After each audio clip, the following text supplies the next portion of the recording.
Well, Libyan rebels are advancing west towards the capital Tripoli after further gains in the east of the country. They claim they've regained control of several strategic oil towns from pro-Gaddafi forces. Meanwhile, NATO is ready to replace the US in leading the coalition's campaign. Let's cross live right now to Tripoli and speak to artist Paula Slee, who is there. And so pro-Gaddafi forces are now on the back foot, apparently. Tell us, what are the latest gains by the rebels? Well, the latest word is that rebel fighters have taken over the strategically oil-important port city of Ras Lanouf.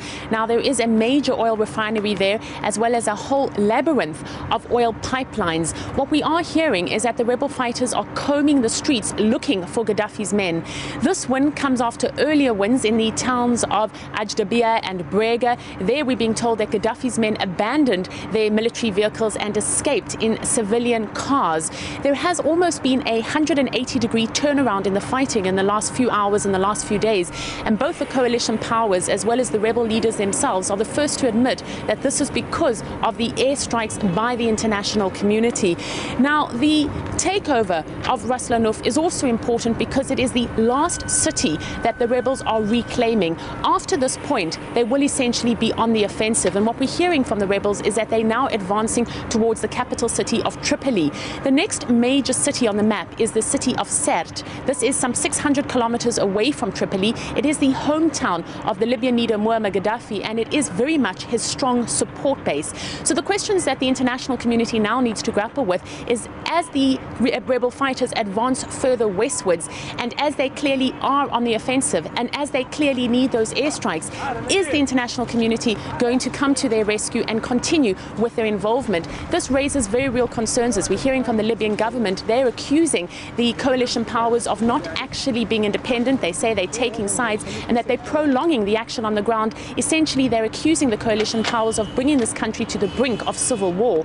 There are also questions being asked in London, for example, in terms of whether or not Gaddafi is not going to do some kind of revenge tactics. And we're hearing that he might go so far as to duplicate something like the Lockerbie incident. It's not clear on the ground just how far back his forces have been pushed and just how far back his military might has been diminished. And this is why people here are suspecting that there could still be counterattacks by his forces. In fact, we're hearing by some of the residents in some of these towns that the rebel fighters have reclaimed that they are still very much afraid that there could be renewed fighting. They also say that they don't trust these rebel fighters that much.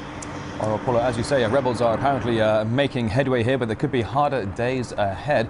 Now, we know the coalition has been enforcing a no-fly zone in Libya for over a week now, with the use of airstrikes, sorties and Tomahawk missiles.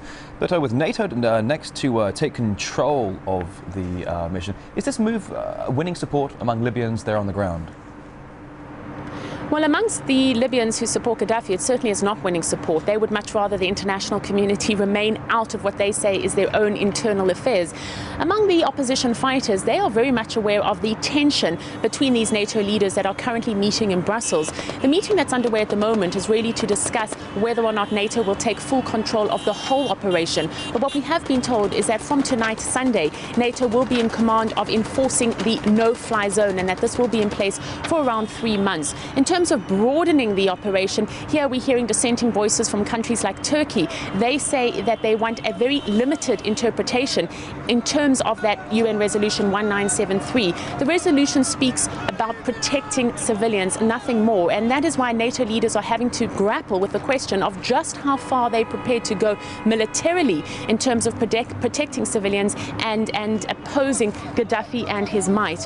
We're also hearing from rebel leaders that they've been promised weapons from a number of Western countries. They're not telling us exactly who promised these weapons and whether or not they've been delivered, but certainly it is raising alarm bells in the international community, because the rebel fighters themselves, besides being inexperienced and loosely organized, they've also shown that in the face of chaos, they flee quickly, and there is the very real threat that these weapons could land up in the hands of Gaddafi's men. So a lot of challenges to the international community at the moment, a lot of questions being asked, just what is its tactics moving forward, certainly as we see that the rebel fighters are making advances westwards.